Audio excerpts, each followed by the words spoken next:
Si el hombre no puede buscar a Dios, pero Dios entonces lo va a castigar al fin del tiempo por no haberlo buscado. Sí. Y es que el hombre está hecho, señores, para buscar a Dios. A los gentiles es enviada esta salvación de Dios y ellos oirán. Cuando usted busca la palabra oír, ¿qué significa? Una de las cosas que significa es entender. El 99.75% de la población del mundo gentil.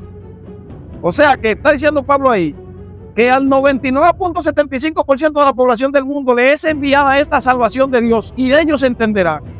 Ahora, ¿y los judíos también pueden entender? Claro que sí. El calvinismo es una cosa que se impuso por la fuerza. Y el calvinismo tiene un poquito de fuerza hoy porque es a través del engaño.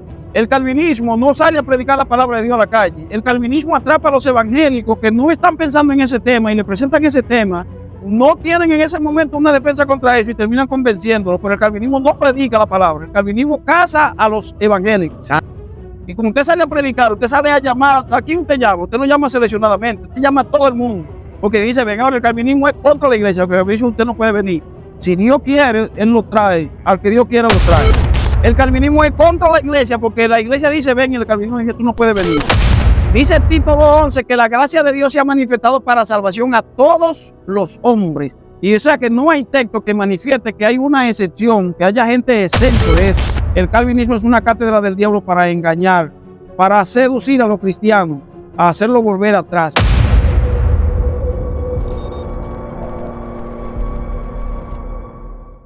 Dios te bendiga, Dios te guarde. La paz, el amor, la gracia y la salvación de nuestro Señor y Salvador Jesucristo sea contigo y con los tuyos.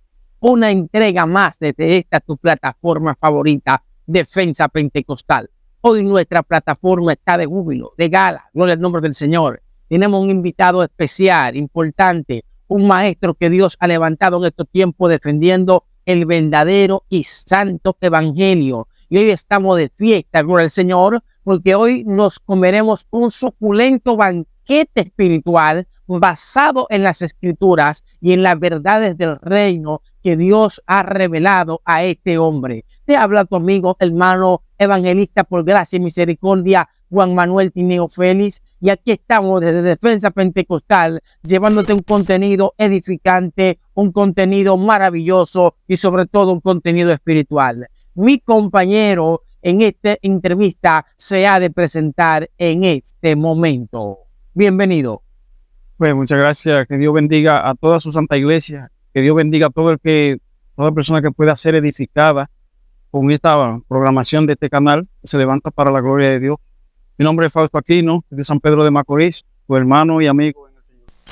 Poderoso, poderoso, poderoso. Usted lo está viendo. Ha venido desde la Sultana del Este, ¿verdad? Hermano Fausto Aquino. Usted es pelotero, Fausto, porque San Pedro produce muchos peloteros. Bueno, ¿usted jugó pelota? El deporte que me gustaba cuando practicaba deporte era el karate. En karate. Oh, gloria al nombre del Señor. Hay que tener cuidado con Fausto porque es peligroso con la Biblia y también con los pies. Gloria al nombre del Señor. Mis amados, hoy tenemos un suculento banquete espiritual. Yo le insto a que usted le dé like. Dale like al video. Suscríbase si no ha suscrito. Comparte en este momento porque lo que vamos a hablar en esta hora aquí va a ser algo poderoso, poderoso, poderoso. Vamos, comparte, dale like. Si no te has suscrito, suscríbete. Hoy tenemos un tema importante, maestro Fausto Aquino. Hoy hablaremos acerca del calvinismo, una doctrina teológica que ha impregnado y hoy en día se ha levantado y tiene muchos seguidores. Yo en lo particular, antes de comenzar, quiero decirle a usted, conocemos que usted es Fausto Aquino, pero ¿dónde usted nace? ¿De dónde viene? ¿Cuáles son sus quehaceres? ¿Qué usted nos puede decir con respecto a eso? ¿Es un ministerio aparte de maestro? ¿Usted es profeta, pastor? Dígale a esa audiencia que lo quiere conocer un poquito más. Bueno, en cuanto a de dónde nazco, yo soy oriundo de Villa Altagracia. De Villa Altagracia, pero tengo en San Pedro unos hermanos y hace un tiempo fui para allá y allá me he quedado. Gloria a Dios. Allá en San Pedro de Macorís. Soy cristiano desde el año 2001, cristiano a nivel consciente, porque toda la vida he sido cristiano, pero que antes del 2001, en mi adolescencia, a veces me convertía y cuando mis hermanos se iban a fiestar, yo me iba, allá y me decía, cuando tú eres cristiano, tú debes estar aquí. Y me iba. Pero eso yo lo hacía inconscientemente porque simplemente cuando predicaban y decían quién quiere a Cristo, yo decía yo, no quiere a Cristo. Pero estando conscientemente recibí al Señor en el año 2001 y de ahí hasta la fecha han habido altas y bajas, pero para atrás ni para coger impulso. Usted lo escuchó con el nombre del Señor, el maestro Fausto Aquino. Maestro Fausto, queremos saber en esta hora qué es el calvinismo, qué es esta doctrina, de dónde nace, de dónde viene, cuál es su precursor, cómo cogió tanto auge. ¿Qué usted nos tiene que decir con respecto a esto? Bueno, el calvinismo se llama así, pero no nace con Juan Calvino. Perdón, o sea, ¿usted quiere decir que el calvinismo no nace con Juan Calvino? No. ¿Dónde nace el calvinismo? El calvinismo nace a principio de nuestra historia como cristiano, siglo IV aproximadamente, con un personaje llamado Agustín de Hipona, que era de una religión que se llamaba el maniqueísmo. Usted lo puede conseguir información sobre eso en internet. Te busca maniqueísmo y te va a encontrar una filosofía que había. Esa filosofía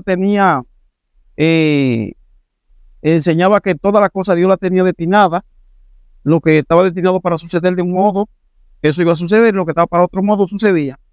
Agustín de Hipona vino a la fe cristiana con esa filosofía, porque Agustín de Hipona era una persona que buscaba respuestas para su vida, y buscando respuestas para su vida, entró en esa religión, pero no fue satisfecho en su totalidad, y entonces vino al cristianismo, pero cuando vino con esa filosofía que luego tomó Juan Calvino y le dio la forma, y por eso lleva la forma que tiene, se la dijo Calvino, y por eso lleva el nombre de él, pero no, el precursor es Agustín de Hipona. O sea, usted me está diciendo que el maniqueísmo, ¿verdad?, era lo que practicaba o lo que enseñaba Agustín de Hipona. Esa era su religión antes de venir al... Pero eso era una religión propia de él, era un concepto propio de él, o Agustín de Hipona lo había tomado de alguien más. De alguien más, porque maniqueísmo es una religión el personaje precursor del maniqueísmo se llamaba Mani, y de ahí maniqueísmo, lo seguían. Ahora, lo que siguen a Agustín se le dice agustiniano. Entonces Juan Calvino era una persona agustiniana porque seguía las ideas de Agustín de Hipona. El que tradujo la Biblia, Reina Valera, era agustiniano porque seguía las enseñanzas de Agustín. Martín Lutero era agustiniano. Cipriano de Valera, que revisó la traducción, también era agustiniano. Y así mucha gente seguía las enseñanzas de Agustín y tenía el punto de vista que ellos tenían en cuanto a la predestinación, y la han promovido más adelante.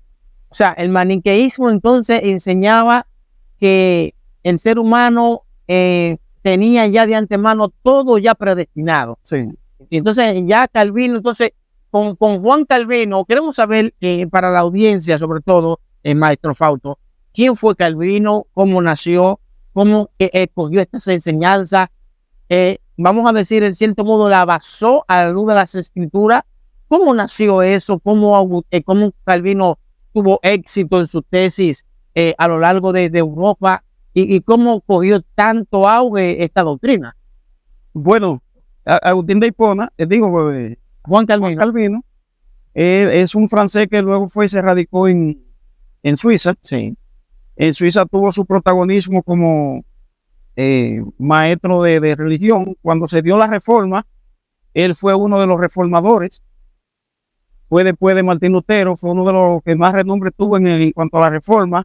Hizo una serie de estudios, de libros que se llaman Las Instituciones de Juan Calvino, tratando de organizar el tema de la fe, era de lo que se oponían al catolicismo romano. Entonces, luego de que murió Juan Calvino, surgieron sus discípulos, pero había uno de sus discípulos que no estaba de acuerdo con la postura que se lleva Juan Calvino en cuanto al tema de la predestinación. Ese se llamaba Jacobo Arminio. Estaba en contra de lo que él presentaba. Entonces, los seguidores de Jacobo Arminio presentaron 5 puntos que se le oponían a las enseñanzas de Juan Calvino. Entonces, para eso se hizo se convocó un sínodo en Holanda, donde se reunieron por aproximadamente 8 meses, y antes de que se terminara el sínodo, a los que se oponían los expulsaron, a los arminianos. A los que se oponían a las enseñanzas de Calvino. Sí, lo expulsaron del sínodo y se quedaron solamente los calvinistas y aprobaron lo que se conoce hoy como el canon del sínodo de la doctrina reformada. Nace de ahí, de ese sínodo que se llama el sínodo de Dort. O sea, el congreso, la reunión. Exactamente. Para que la audiencia nos entienda. De ahí sale la doctrina que hoy se tiene como calvinismo. Eso se aprobó. Sabe que en ese tiempo los calvinistas estaban de parte del poder. Existía el reinado y con el rey, sabe que en ese tiempo eran una dictadura, pero que era de un monarca. Los calvinistas tenían el apoyo del rey, y el que tiene el apoyo del rey tiene el apoyo del ejército y la fuerza. Entonces los que se oponían fueron expulsados y luego fueron perseguidos, muchos fueron asesinados, se les despojaba de sus posesiones y sufrieron todo tipo de vejaciones por oponerse al... O sea, fueron expulsados de las congregaciones, fueron expulsados de las universidades. Primero fueron expulsados del sínodo, pero luego que salieron de ahí fueron perseguidos por haberse opuesto a las enseñanzas de Calvino. ¿Cómo nace Jacobo Arminio? ¿Cómo Arminio puede o refuta estas tesis? Ya Calvino las tenía preparadas, porque según tenemos entendido, Jacobo Arminio era un discípulo de Calvino. Lo que se dio cuenta era que las tesis de Calvino estaban en su perspectiva erradas. ¿Cómo Arminio se dio cuenta de esto? ¿Y qué impulsó a Arminio a hacer esta tesis sabiendo que Juan Calvino era una persona tan influyente y relevante en la época? Bueno, pero Jacobo Arminio, él sí era calvinista, él era un calvinista, porque seguía las enseñanzas, porque no es que habían ni que muchas opciones. Estaba el catolicismo por un lado y estaba la reforma, que la encabezaba Juan Calvino por otro lado. Pero a Jacobo Arminio le tocó en un momento dado defender el calvinismo, hacer una presentación, pero parece que estudiar, y estudiando y analizando, se dio cuenta de que habían puntos que no eran coherentes con la palabra de Dios.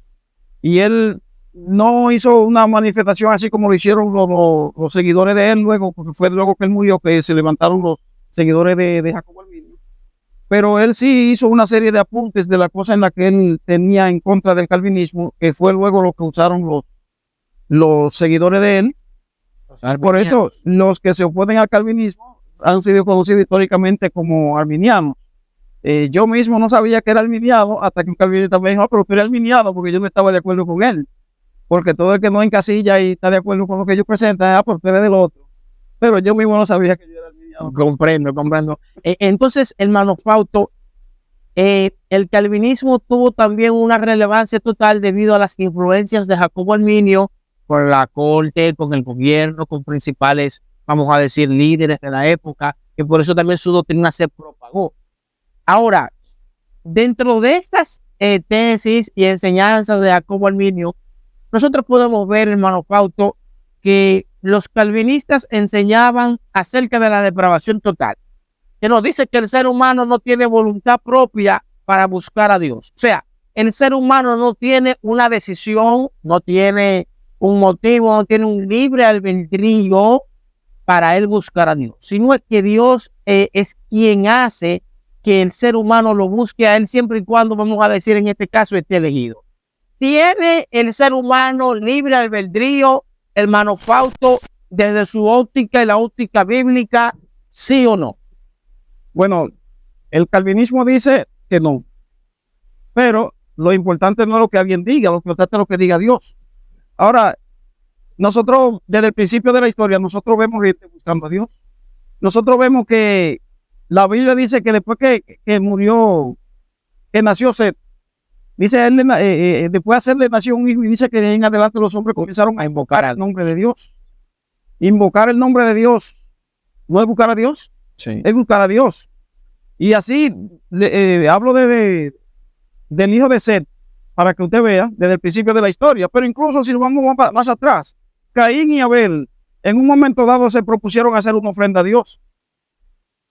Que al final Caín lo hizo malo, pero se propusieron hacer una ofrenda a Dios.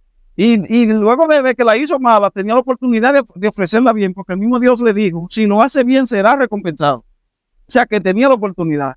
Nosotros vemos más adelante que el rey de Egipto le dijo a las mujeres, a las que asistían a las hebreas en su parto, le dijo, si nace macho, mátenlo. Y si es hembra, que muera. Y dice que esas mujeres temieron a Dios y no cumplieron lo que dijo el rey. Y preservar la vida por temor a Dios no es buscar a Dios.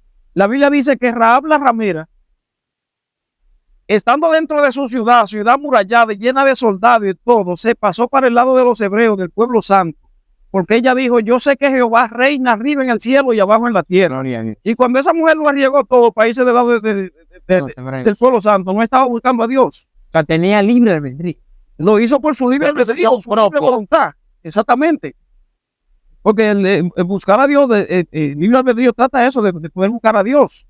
Pero nosotros vemos que una mujer más adelante, Ruth, le dijo a Noemí, le dijo, no me ruegue que te deje ni que me aparte de ti, porque donde tú vayas iré yo. Tu pueblo será mi pueblo y tu Dios será mi Dios. Esa mujer escogió a Dios. Nosotros vemos más adelante a Naamán, que vino de Asiria, donde Eliseo, y cuando Eliseo le dijo, báñate en el río, le dice Naamán, pero yo pensaba que tú ibas a levantar tu mano, que tú ibas a clamar a Jehová y que Jehová me iba a sanar. Eso es lo que pensaba Naamán. O sea que ese hombre vino de Asiria, no fue a buscar a Eliseo, fue a buscar a Jehová. Él vino porque pensó que Jehová lo podía sanar. Y así a través de la historia nosotros podemos ver diferentes casos. Podemos ver, por ejemplo, el eunuco que Felipe le predicó. Dice la Biblia que ese hombre había venido de Etiopía a adorar a Jehová. Y una gente viene de un país a otro a adorar a un Dios al que no está buscando. Entonces, el decir que el hombre no tiene el libre albedrío y como tal, entonces no tiene la posibilidad de buscar a Dios, vemos que es totalmente falso, que a través de toda la historia siempre lo ha hecho, lo ha habido y lo habrá, porque siempre hemos visto gente que busca a Dios. Solamente se usan algunos textos mal interpretados para pretender decir que el hombre no puede buscar a Dios. Pero no se fijan también los calvinistas en eso, que con eso ellos desacreditan a Dios, porque si el hombre no puede buscar a Dios, pero Dios entonces lo va a castigar al fin del tiempo por no haberlo buscado. Sí. Y es que el hombre está hecho, señores, para buscar a Dios. La Biblia dice en Hechos, capítulo 17, versículo del 26 en adelante, te ve, que dice la Biblia que de una misma sangre Dios ha hecho todos los linajes y le ha prefijado los límites de su habitación para que busquen a Dios. El hombre está hecho para buscar a Dios, por tanto puede. La Biblia dice que Dios da mandamiento en Isaías 55, capítulo 6, dice, buscad a Jehová mientras puede ser hallado. Buscad a Jehová mientras puede ser hallado. O sea, que usted lo puede buscar y Jehová puede ser hallado y está cercano. El hombre está hecho para buscar a Jehová. El hombre lo puede buscar y Jehová está cercano. Pablo se lo dijo a la gente que lo estaba discutiendo en el Areópago, a los atenienses, y le dijo que, dice, ciertamente él no está lejos de vosotros. ¿Por qué? Porque está cerca. El hombre está hecho para buscar a Dios. De manera que lo que dicen el calvinismo sobre que el hombre no puede buscar a Dios por falta de libre albedrío es toda una falsedad, porque ya hemos visto evidencia en la Biblia suficiente. Vemos que el Señor lo preparó todo. Dice en Hechos capítulo 15 versículo 16-17, dice, levantaré el tabernáculo que está caído para que el resto de los hombres busque al Señor. O sea, Dios le da el mandamiento de que lo busquen. El hombre tiene ese mandamiento. Lo puede hacer porque Dios lo hizo para eso. Hizo todos los linajes y le prefijó los límites de su habitación para que busquen a Dios. Y entonces preparó el ambiente y el escenario para que lo busquen. Hasta el punto que cuando Pablo se despide de los judíos en el libro de los Romanos, en el capítulo 28, versículo 28, Pablo le dice, a los gentiles es enviada esta salvación de Dios y ellos oirán. Bueno, usted busca la palabra oír, ¿qué significa? Una de las cosas que significa es entender. Puede entender. Dicen, el hombre no puede entender la cosa de Dios, no puede hacer de nada. El hombre no puede entender eso y por tanto no lo puede buscar. Pero Pablo entonces se equivocó porque dice, a los gentiles les es enviada esta salvación y ellos entenderán. Y los gentiles, si los llevamos si le sacamos el % de cuántos son los gentiles, por ejemplo, de judíos son, en su país, en Israel, hay 9 millones. yo escuché 9 millones de judíos. ¿Sí? En Estados Unidos hay 7 millones. 7 millones. Para un total de 16 y aproximadamente unos 4 millones regados en el mundo. O sea, son alrededor de 20 millones en el mundo. 20 millones de judíos aproximadamente. Usted divide 20 millones de judíos entre 8 mil millones de personas y lo divide y lo multiplica por 100 y eso le da 0.25% de la población del mundo judío. Y el 99.75% de la población del mundo gentil. O sea que está diciendo Pablo ahí que al 99.75% de la población del mundo le es enviada esta salvación de Dios y ellos entenderán. Ahora, ¿y los judíos también pueden entender? Claro que sí. La Biblia menciona en Segunda de Crónicas, en el capítulo 15, dice que el profeta Obed se le presentó a Asa y le dijo, si Jehová estará con ustedes si ustedes estuvieran con él, y si le buscaren, él será hallado de vosotros. Yo no creo que el profeta estuviera mintiendo, porque ¿cómo es? Si ustedes le buscan, va a estar con él. Entonces dice que cuando el rey oyó eso, dice que cobró ánimo, que quitó todos los lugares de idolatría, y dice que se reunieron y que juraron solemnemente que buscarían a Jehová, el Dios de su padre. Gloria y que cualquiera que no buscare a Jehová, que muera, grande o pequeño, hombre o mujer. Santo Dios. Y dice más adelante, dice, todo lo de Judá, dice juraron al son de trompeta y de bocina. Y dice, todo lo de Judá se alegraron de este juramento, porque de todo su corazón lo juraban y de toda su voluntad lo buscaban. A Jehová fue hallado de ellos. Entonces, ¿puede el hombre buscar a Dios? Bueno, según lo que usted nos está diciendo, puede. Y Dios lo manda a que lo haga. Y está hecho para eso. Gloria al nombre del Señor. Entonces, o sea, esto fue uno de los puntos, hermano Poto, que Jacobo Herminio refuta acerca de que el hombre sí tiene libre albedrío, mientras los calvinistas... Claro. Amén. Y entonces, como los arminianos eran menos, y los demás eran la mayoría los que apoyaban el calvinismo, entonces se entendía que esto no tenía la razón y que los otros sí. Pero, o sea, la mayoría gana. La mayoría gana, pero ¿qué hacía que la mayoría gane? Pero si a los oponentes usted los persigue, los mata, los quema. Que no lo deja expresar sus ideas. ¿Y los otros qué van a hacer? Se van a unir con tal para que no le hagan lo mismo. Entonces el calvinismo es una cosa que se impuso por la fuerza. Y el calvinismo tiene un poquito de fuerza hoy porque es a través del engaño. El calvinismo no sale a predicar la palabra de Dios a la calle. El calvinismo atrapa a los evangélicos que no están pensando en ese tema y le presentan ese tema. No tienen en ese momento una defensa contra eso y terminan convenciéndolo. Pero el calvinismo no predica la palabra. El calvinismo caza a los evangélicos. Santo Dios. Bendito. El calvinismo caza a los evangélicos y el poco de calvinistas que hay es que eran gente que eran cristianos evangélicos que fueron seducidos por ese satanismo calvinista y hoy tienen 2 o 3 de ellos, pero son la minoría. O sea, usted confiesa que el calvinismo es parecido al satanismo. Bueno, el calvinismo se vende como algo que es bíblico, pero no es bíblico. Mire, en Apocalipsis capítulo 22, versículo 19, dice así: el espíritu y la esposa dicen ven, el que oye diga ven, el que tiene sed venga, y el que quiera tome del agua de la vida gratuitamente. Ahora fíjese quién está involucrado ahí. Mire, el espíritu y la esposa son el Espíritu Santo y la iglesia, y los dos dicen ven. El Espíritu Santo es contra la iglesia porque la iglesia dice ven, y como usted sale a predicar, usted sale a llamar, ¿a quién usted llama? Usted no llama seleccionadamente, usted llama a todo el mundo. Porque dice, ven, ahora el calvinismo es contra la iglesia, porque dice usted no puede venir. Si Dios quiere, Él lo trae. Al que Dios quiera, lo trae.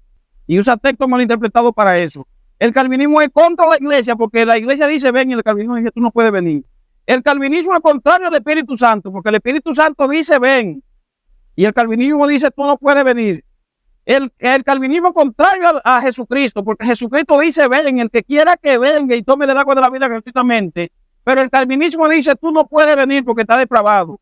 El calvinismo es antibíblico porque en la Biblia dice que el espíritu y la esposa dicen ven. El que oye diga ven. El que quiera que tome del agua de la vida. Y el calvinismo sigue diciendo que tú no puedes venir porque tú estás depravado.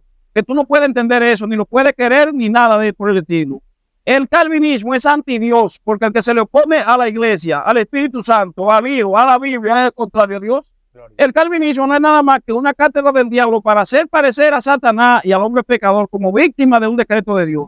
Porque dicen que tanto Satanás, que el hombre pecó porque Dios lo decretó, que que todas las cosas malas que suceden en este mundo suceden porque Dios decretó que sucedieran para su gloria de su nombre. Esto es una cátedra satánica que... Gloria al nombre del Señor. Recuerden que somos Defensa Pentecostal. Estamos aquí con el maestro Fausto Aquino, un maestro que Dios lo ha levantado bíblicamente. Gloria al nombre del Señor. Y aquí está demostrando por las escrituras los mitos que impregnan acerca de esta doctrina del calvinismo. Maestro Fausto Aquino, otro de los puntos que el calvinismo arropaba es la elección incondicional, que nos dice que Dios elige para salvarlos basado en su entera voluntad. O sea, Dios elige personas para salvarlos que están basados en su propia voluntad, o mayor dicho, en su predestinación, según Romanos 8:29, 8, 28 y 29.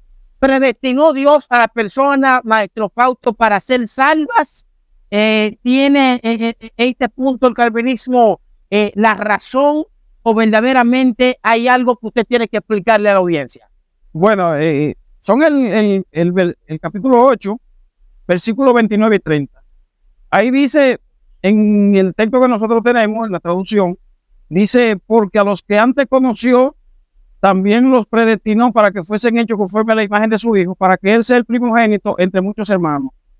Y a los que predestinó, a estos también llamó. Y a los que llamó, a estos también justificó. Y a los que justificó, a estos también glorificó. Son 5 palabras que hay ahí que expresan 5 acciones pasadas. En el texto griego es un aoristo, pero un aoristo es lo que para nosotros es un pretérito. Un pretérito simple, por ejemplo, el pretérito es comió, llegó, durmió, trabajó. Asimismo, en el texto original aparecen esos 5 textos con acciones pasadas. Conoció, predestinó, llamó, justificó y glorificó. O sea que no son del futuro, son cosas que ya pasaron. Ahora, de esas 5 palabras, hay una que llama más la atención que todas las otras, que es la palabra predestinó. Y es como, esa palabra ahí en ese grupo, es como cuando una gente hace un sancocho que le echa todo tipo de carne y le echa todo tipo de sazón, tiene que saber bueno. Pero luego de que le echa todos los sazones y todas las cosas, también le echa una pasta de jabón. Asimismo, la palabra predestinar en la Biblia es como echarle jabón a un buen sancocho. Santo. Que va a saber jabón, porque la palabra predestinar está en la traducción, pero no está en el texto original. Entonces, ¿por qué se introdujo esa palabra en el texto original? Por lo que decíamos al principio de Agustín de Hipona. En el tiempo que se hizo la primera traducción, la hizo Jerónimo de Estridón, que era un amigo, un contemporáneo, amigo y correligionario de Agustín de Hipona. Agustín de Hipona era el monje más prominente de su época, y posiblemente Jerónimo de Estridón era su subordinado en materia de religión. Agustín aportó la idea de predestinación, pero Jerónimo hizo la traducción y se tradujo, se puso la palabra predestinar. Pero en el texto original aparece la palabra prorizo, que significa literalmente predeterminar. Y predestinar y predeterminar son cosas muy diferentes. Explíquele eso a la multitud. Bueno, la palabra predestinar es una palabra, predeterminar, que es la que aparece, es una palabra compuesta que tiene un prefijo que es pre, que significa que es algo hecho previamente, antes, con anticipación o con antelación. Y entonces está la palabra determinar, pero determinar tiene 47 sinónimos diferentes y uno de ellos es destinar. Ahora, como el traductor tenía la idea de predestinación, puso la palabra, escogió entre todos de 47, cogió predestinar, cogió por determinar, puso destinar, pero no es lo mismo determinar que destinar, porque por ejemplo usted puede decidir comprar un vehículo. ¿Y qué usted hizo con eso? Que usted determinó comprar un vehículo. Usted y su esposa se ponen de acuerdo para hacer algo y deciden hacer algo que ustedes determinaron hacer ese algo. Usted puede determinar comprar una casa, puede determinar irse de viaje, puede determinar no ir a trabajar hoy. Eso es determinar. Ahora, destinar ya es otra cosa, porque usted no puede destinar comprar un carro, usted no puede hacer eso. Usted piensa comprarlo. Exactamente, usted está determinado a hacerlo. Incluso para adorar a Dios, usted, por ejemplo, lo canta y dice, he decidido seguir a Cristo. ¿Qué significa eso? Que usted está determinado a seguirlo. Cuando usted dice, a mí que me maten y yo no niego a Cristo.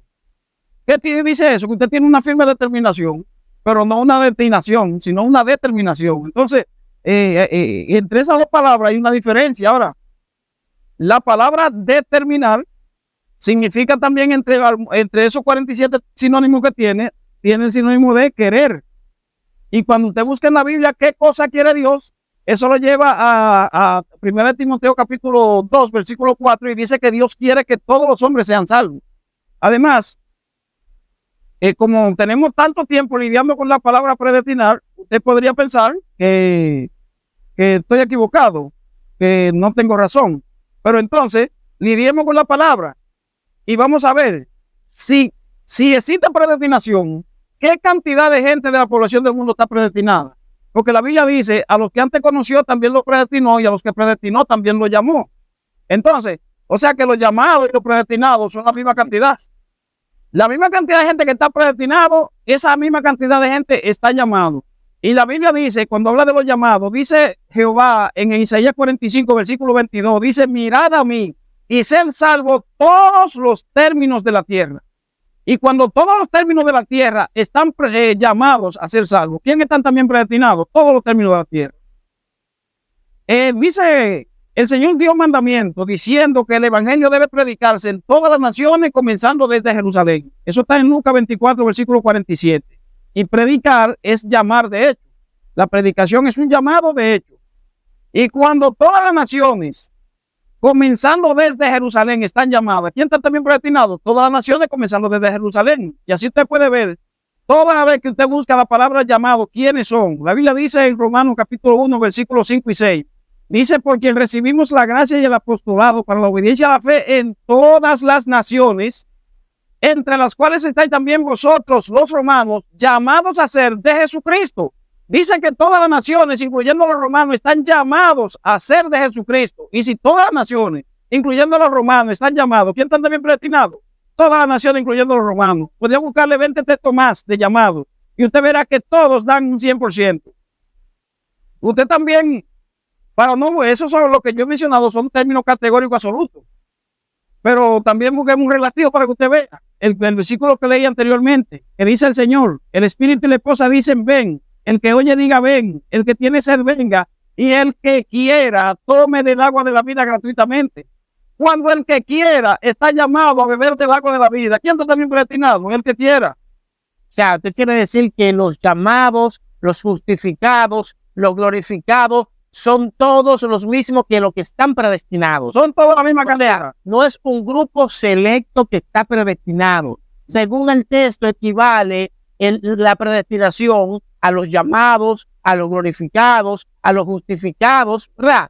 Amén, amén. Mire, en caso porque eso es en caso de que la gente quiera seguir pensando en que existe predestinación, porque... Sí, porque mira lo que dice aquí, hermano Fausto. Según nos escogió antes de la fundación del mundo, habiendo sido predestinados para adoptados como hijos suyos. O sea, el apóstol Pablo no solamente en Romanos usa la palabra predestinación, sino que en Efesios dice que somos predestinados desde antes de la fundación del mundo. Entonces, si Dios predestinó un grupo antes de la fundación del mundo, según Efesios 1, del 4, 5 y el versículo 11, ¿qué usted no tiene que decir con estos textos? Bueno, tomando en cuenta a Efesios, porque está en Efesios lo que usted acaba de decir. Sí. Dice, según nos escogió en él. Hay que entender qué es la elección divina, para uno saber a qué se refiere cuando Dios nos escogió en él, porque hay 5 tipos de elecciones en cuanto al tratamiento con el ser humano. Cuando dice en Efesios, dice, según nos escogió en él, ahí está hablando de la elección número 1. Son 5 tipos de elecciones, esa es la número 1. Está la elección 1, 2, 3, 4 y 5. La elección 1 es la elección de los pecadores, y esa elección Dios determinó salvar antes de la fundación del mundo.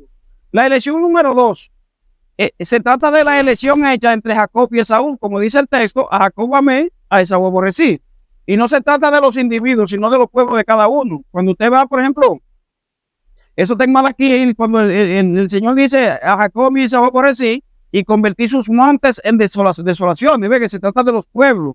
Cuando Raquel tenía los dolores de parto, que Dios le respondió porque tenía los dolores, dice: 2 naciones hay en tus entrañas, en un pueblo será más fuerte que el otro pueblo, y el pueblo mayor servirá al pueblo menor. No está hablando de los individuos, está hablando de la elección de los 2 pueblos. La elección número 3 se trata de gente para servicio, y ahí usted encuentra la elección para servicio de Moisés, de Aarón, Josué, los jueces, los reyes, los profetas y todo personaje que hoy en día Dios sigue escogiendo para el servicio de los demás y a favor de Dios.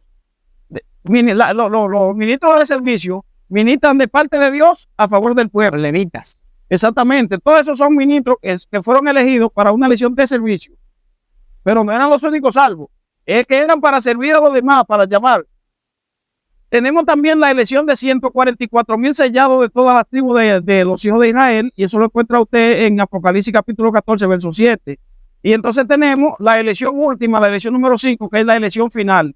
La elección final contrasta con la elección inicial. La elección inicial, Dios escoge gente para que sean salvos, santos.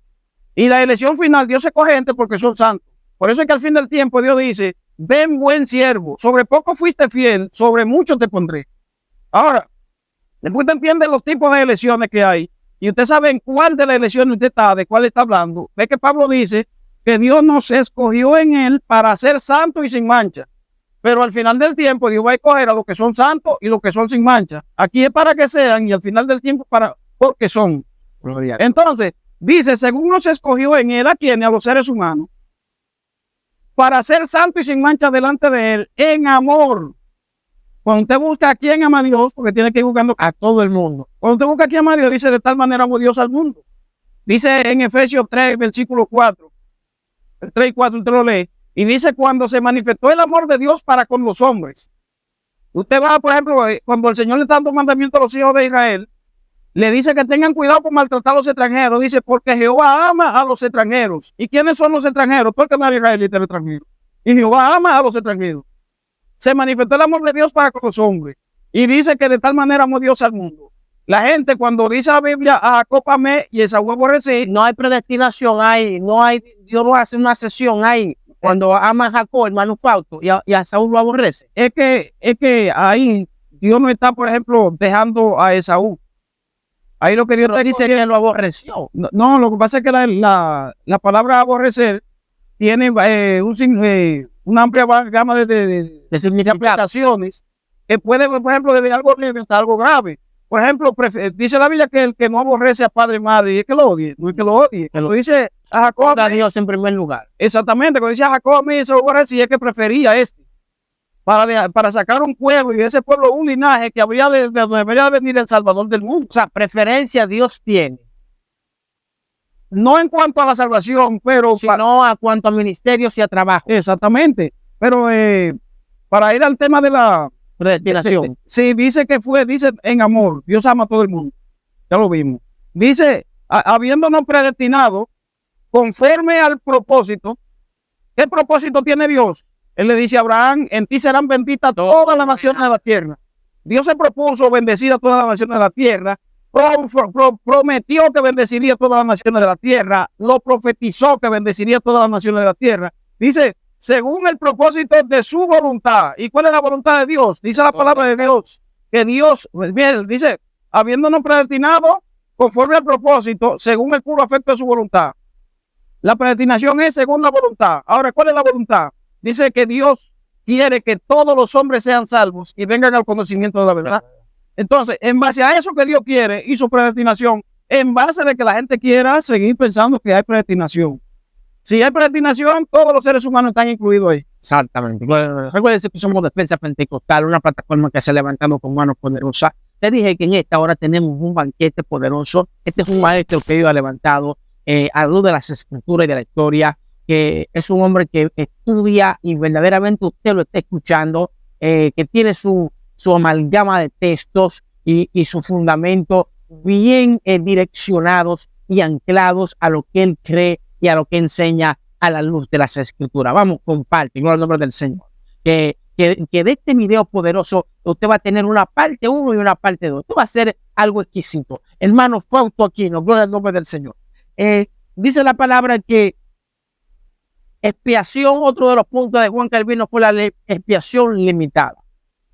Verdaderamente Jesús murió por todos los hombres o murió por una parte de lo que habría de ser salvo. No tiene la sangre de Cristo tanto peso, tanto poder y tanta autoridad para morir por personas que no han de ser salvos. No, la sangre de Cristo en este punto no dejaría de tener poder. Morir por alguien y no ser salvo.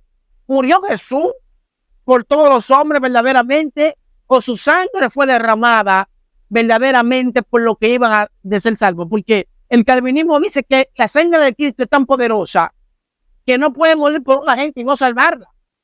¿Qué tiene usted que decir respecto a esto? Bueno, decir que Dios es salvador de todos los hombres es un mandamiento. Y no decir que Dios es salvador de todos los hombres es pecado.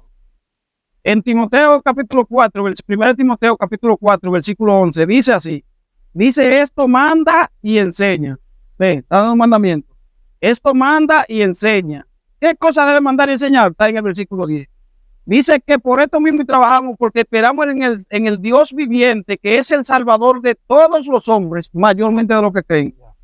Y de eso que dice ahí, dice, esperamos en el Dios viviente, que es el salvador de todos los hombres, mayormente de los que creen. Dice, esto manda y enseña. O sea que el calvinista, muchos calvinistas entienden que son cristianos. Si usted entiende que usted es cristiano, usted tiene que cumplir ese mandamiento.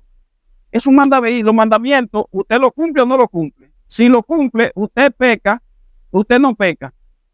Otra cosa es, mire, si hay un mandamiento y usted no sabe que estaba ahí, y usted no lo hace, usted peca por hierro, porque usted no sabía. Ahora, después que usted ve que hay un mandamiento ahí, y usted decide no acatarlo, usted peca por soberbia. Y la Biblia dice que el pecado del soberbio será sobre él. Entonces, hay un mandamiento ahí, que por más que usted esté metido en su filosofía religiosa, la Biblia está primero. Dice que esto debe mandar y enseñar. ¿Qué cosa? Que Dios es el salvador de todos los hombres, mayormente de los que creen. Entonces, eso de que Dios es el salvador de todos los hombres está testificado a través de toda la Biblia. Dice en Isaías 53, versículo 6, dice, todos nosotros nos descarriamos como ovejas, cada cual se apartó por su propio camino, pero Jehová cargó en él el pecado de todos nosotros. Ahí no hay acento ahí. De eso mismo que dice ahí, Jesucristo lo ratifica y dice en Juan 6:51, dice, el pan que yo les daré es mi carne, la cual yo daré por la vida del mundo. Ahora, cuando vemos a qué se refiere con el mundo, porque una vez dicen ahí que no, que el mundo son el mundo de los elegidos. Pues la Biblia dice que el evangelio se predica en toda la creación que está debajo del cielo. Eso es el mundo. El mundo es cuando dice todas las naciones, comenzando desde Jerusalén. El mundo es como le dijo Dios a Abraham, en ti serán benditas todas las naciones de la tierra.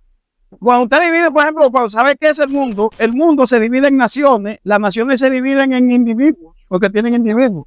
Ahora, los individuos forman naciones y las naciones componen el mundo. Entonces Jesucristo dice que Él dará su vida por la vida del mundo. Primera de Juan capítulo 2, versículo 2, también lo ratifica. Y dice que en Cristo es la propiciación por nuestros pecados. Y no solamente por lo de nosotros, sino por lo del mundo entero. Entonces, hay que ser bastante, estar tonto de mente para usted, por ejemplo, abiertamente contradecir lo que dice la palabra de Dios. Para irse en contra de lo que dice ahí, hay que estar bien. Dice la Biblia que Dios manda a todos los hombres en todo lugar a que se arrepientan.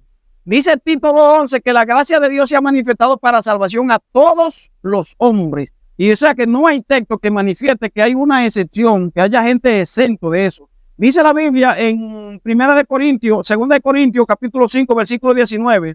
Dice que Dios estaba en Cristo, reconciliando el mundo consigo mismo, no tomándole a los hombres en cuenta sus pecados.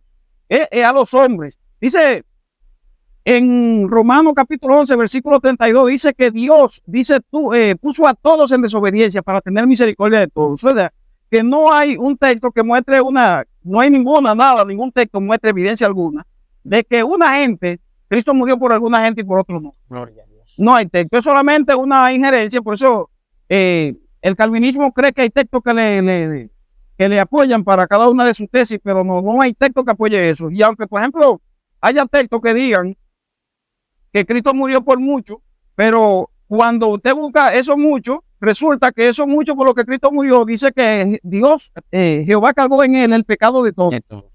De todos nosotros. El pecado de todos, no el de algunos. Todos nosotros nos descarriamos como ovejas. Y además de eso, lo que le dije al principio, de que decir que Dios es el salvador de todos los hombres es un mandamiento. Todo el mundo está obligado a decir que Dios es el salvador de todos los hombres. O sea que decir expiación limitada es blasfemar contra Dios y violentar un mandamiento que está dado ahí. Recuerda que somos Defensa Pentecostal, una plataforma que se ha levantado con mano poderosa para así levantar estas enseñanzas a la luz de las Escrituras. Hermano Fausto Aquino, Apocalipsis capítulo 13, versículo 8. Usted ha utilizado mucho como para predestinación. Lo adoraron los que no estaban inscritos en el libro de la vida del Cordero. ¿Estaban predestinados eso a no adorarlo? ¿O qué sucede o qué sucedió con este texto, hermano Fausto Aquino?